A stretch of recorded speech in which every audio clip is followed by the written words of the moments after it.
The Udhampur-Srinagar Baramulla Rail Link USBRL project is one of independent India's most challenging and important infrastructure projects.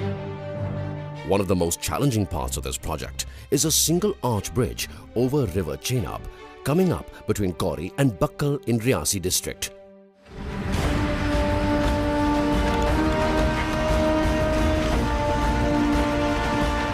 On completion, it will be the tallest railway bridge in the world. Standing at 359 meters, it will be 35 meters higher than the Eiffel Tower. But this bridge is a world-beating project, not just for its height. Its design and construction are very special and unlike anything anywhere in the world. It is the first bridge in India designed for contact blast load.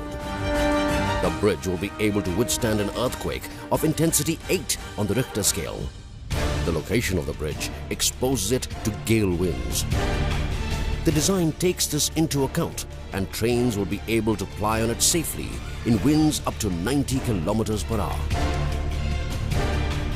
Beyond the safe limit, the sensors provided on the bridge will activate the signals automatically, which in turn stop trains from plying on the bridge.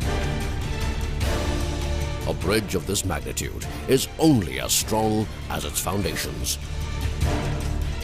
Young Himalayan mountains provide serious technical challenges for the design and construction of foundations and slope stabilization measures.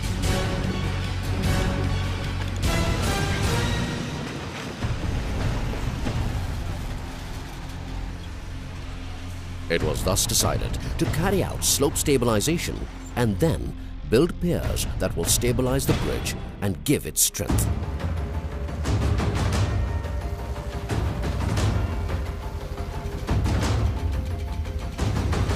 The piers are no ordinary piers. The tallest is 137 meters tall. Such a tall structure requires massive foundations of 36.5 meters by 50 meters.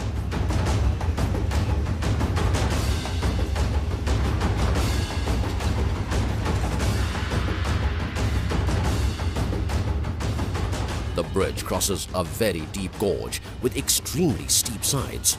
The slope varies from 43 degrees to an almost vertical 77 degrees. On such steep sides, slope stabilization is a Herculean task. As a first step, elaborate tests were conducted to understand the stability of the rock mass. Considering the demanding design of the bridge, the slope stabilization measures were designed by the Indian Institute of Science, Bangalore. The designs were proof-checked by renowned international consultancy firm URS.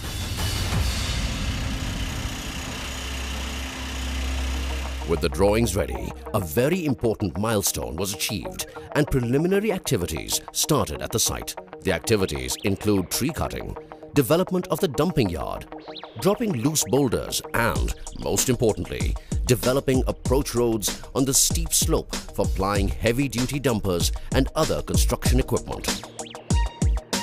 On the Bakkal side, nearly 5 kilometers of roads have been formed on the slopes, and on the Kauri side, 3 kilometers. Catch trenches are created at each stage to prevent excavated debris from falling into the river. The total depth of excavation is 218 meters on the Bakkal side and 206 meters on the Kauri side.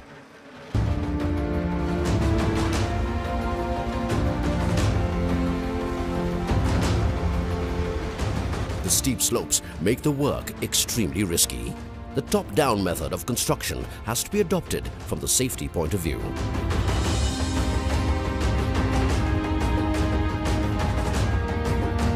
The first step of the process is to cut and level the topmost bench. Once this is done, the excavation commences in steps of 3 to 5 meters. In each step, excavation up to a distance of 6 meters from the face of the final profile is carried out by normal blasting. Subsequently, and based on survey, pre-splitting is done about half a meter from the face of the final profile. It involves placing in a series of deep holes a small explosive to separate the bench from the part that needs to be excavated. Pre-splitting is essential to give a correct slope to the excavation. It prevents the damage of the rock mass to be retained from the vibrations caused by blasting.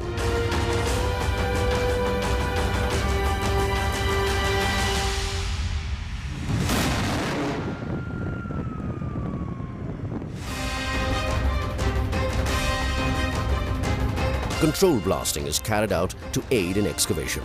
After blasting, the heavy machinery like excavators, jackhammers, dumpers, track-mounted rock drilling equipment and dozers move into the area. The excavated material is dropped off in pre-designated and approved dumping areas.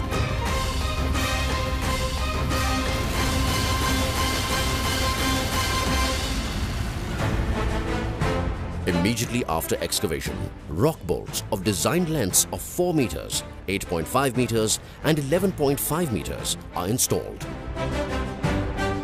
The rock bolts stabilize the slopes.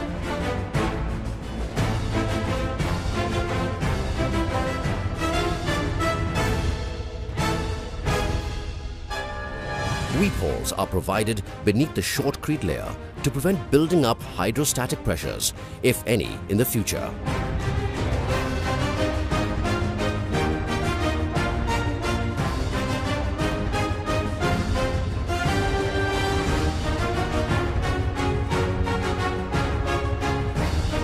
Shotcrete with steel fiber reinforcement is then applied to the surface to strengthen and stabilize the slope.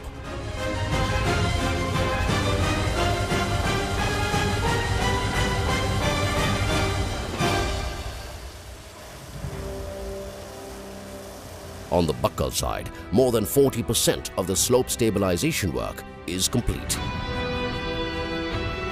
Activities in slope stabilization follow a predetermined sequence. Delay in one activity can have a cascading effect on subsequent activities. And while one activity is taking place, the equipment for the subsequent activities perforce stands idle. It is a slow and meticulous process, and there are no shortcuts.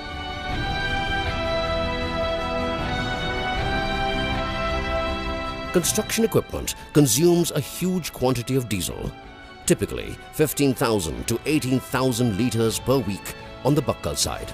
The logistics for the arrangement of diesel from Riasi, 26 kilometers from Buccal and 40 kilometers from Kori, is itself a critical process. Magazines of explosives for rock blasting also need to be stored and transported securely. The US BRL project is no ordinary project, and the Chenab Bridge no ordinary bridge. Its very demanding design requires special construction. Afghans is proud and fully committed to give the country the world's tallest arch railway bridge.